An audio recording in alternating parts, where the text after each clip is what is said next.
थोड़ा सा इशू बन रहा है ये कि मार्केट क्या है इस समय। देखिए, लो आज का 24,679, हाई आज का आपका 24,984। तो मतलब 300 पॉइंट की रेंज है निफ्टी में आज। ठीक है, 300 पॉइंट की रेंज इमीडिएटली पोस्ट बजट कोई बहुत बड़ी नहीं मानी जाएगी। 1% 1.25% हो गया, वो पार फॉर द कोर्स है।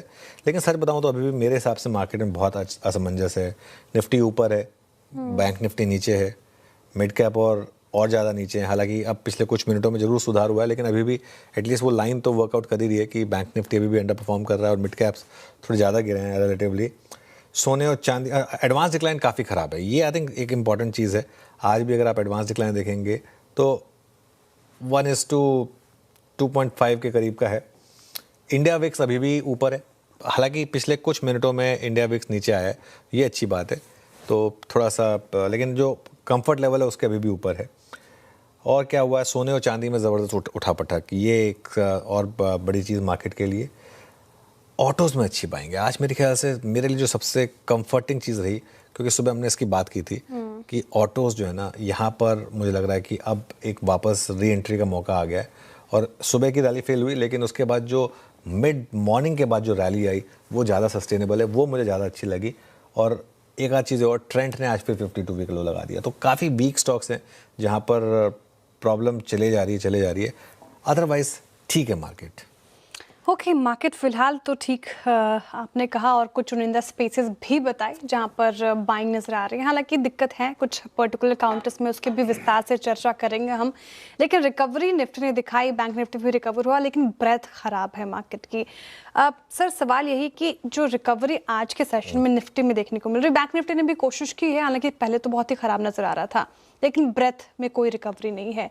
तो टेक्सचर, बड़ी बड़ी तस्वीर क्या नज़र आ रही है मार्केट की? जैसे आपने कहा भी ठीक है, तो यहाँ से ये जो रिकवरी है कंटिन्यू होती हुई नज़र आएगी आने वाले टाइम में? बिल्कुल। मैंने कहा मार्केट ठीक है ना। आपने पिक्चर देखी धमाल? धमाल जी, देखिए मैंने। उसमें वो कहता है कि विजय राज उनको कहता है कि आपका एक इंजन बंद है और दूसरा इंजन चालू है। तो कहता है थैंक गॉड, चलिए दूसरा इंजन चालू है। बोले नहीं, वो चालू क्वालिटी का है।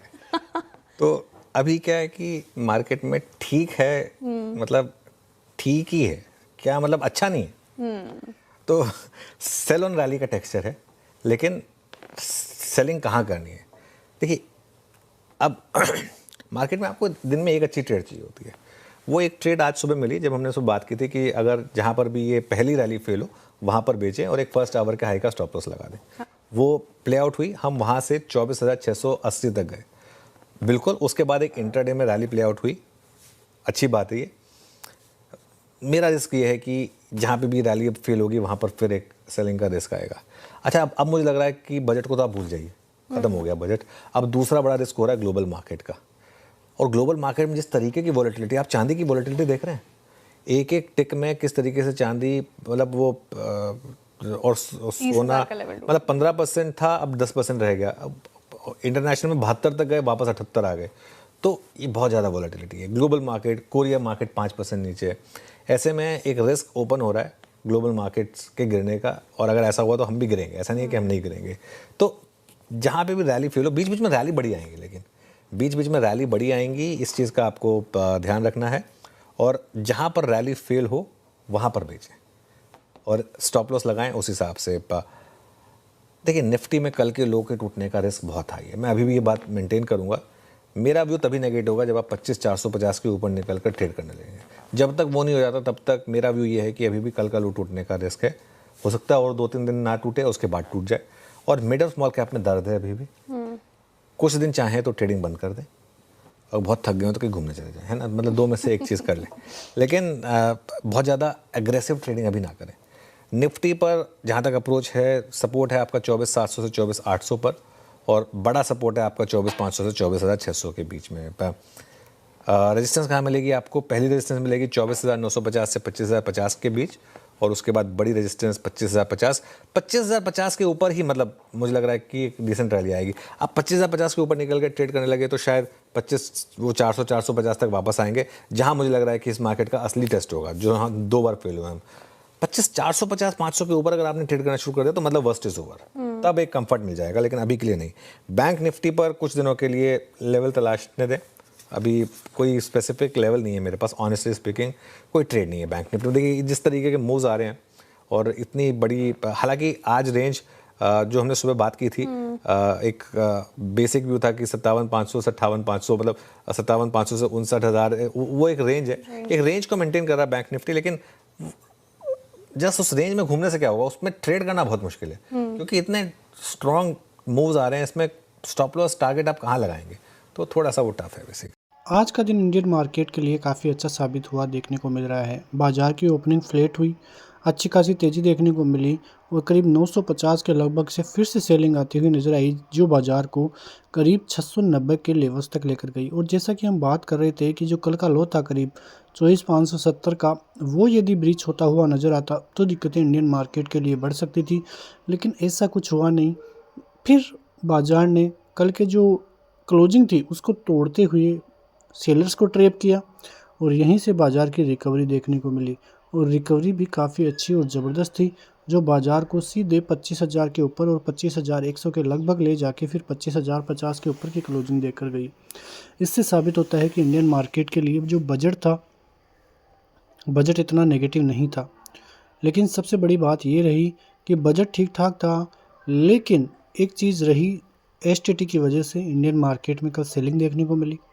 फ्यूचर्स की एसटीटी, ऑप्शंस की एसटीटी में बदलाव के कारण कल इंडियन मार्केट में काफ़ी ज़बरदस्त सेलिंग देखने को मिली।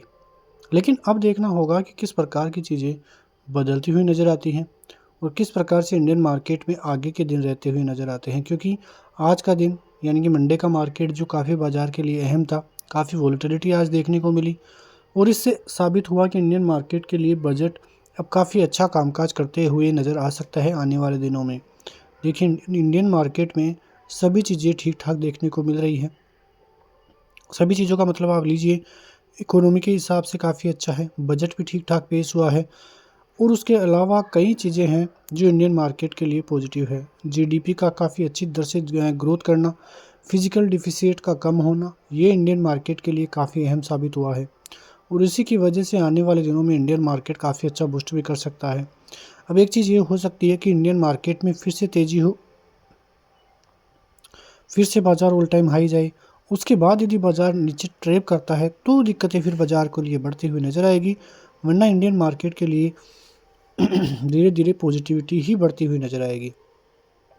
कई चीज़ें हैं जिनकी वजह से इंडियन मार्केट में काफ़ी ज़बरदस्त दुविधा देखने को मिल रही हैं, जिनमें आप देखोगे तो सबसे पहली चीज़ फिर जो जियोपॉलिटिकल टेंशन चल रही है उसकी वजह से मार्केट को काफ़ी नुकसान हुआ देखने को मिला। जियोपॉलिटिकल टेंशन के अलावा जिस प्रकार से इंडियन मार्केट में चीज़ें बदलती हुई नज़र आई, जिस प्रकार से Q3 के नतीजे आते हुए नज़र आए, तो वो नतीजे भी इतने अच्छे नहीं थे, नतीजे बेहद कमज़ोर देखने को मिले। उसके बाद में आप देखो तो एफआईज की लगातार इंडियन मार्केट में सेलिंग देखने को मिली।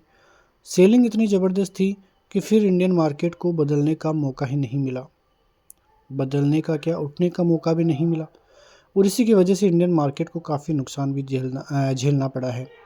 तो एफआईज की बाइंग कब आएगी, यही मेन मकसद अब जो है देखने को मिलेगा, क्योंकि यदि एफआईज की बाइंग ही नहीं आएगी तो फिर दिक्कतें बढ़ती हुई नज़र आएगी और सबसे मेन पॉइंट ही वही है कि एफआईज की बाइंग आना ज़रूरी है। एफआईज की बाइंग जब तक नहीं आएगी तब तक इंडियन मार्केट में निवेशकों का प्रॉफिट इतना ज़बरदस्त नहीं होगा। देखिए मतलब साफ साफ है कि इंडियन मार्केट की तरफ से काफ़ी ज़बरदस्त चीज़ें अभी देखने को मिल रही है। लोगों के पोर्टफोलियोज 30-30, 40-40% डाउन साइड की तरफ देखने को मिल रहे हैं।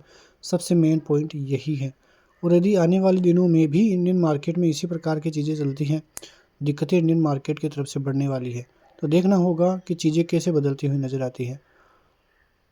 मिलते हैं नेक्स्ट वीडियो में, तब तक के लिए जय हिंद।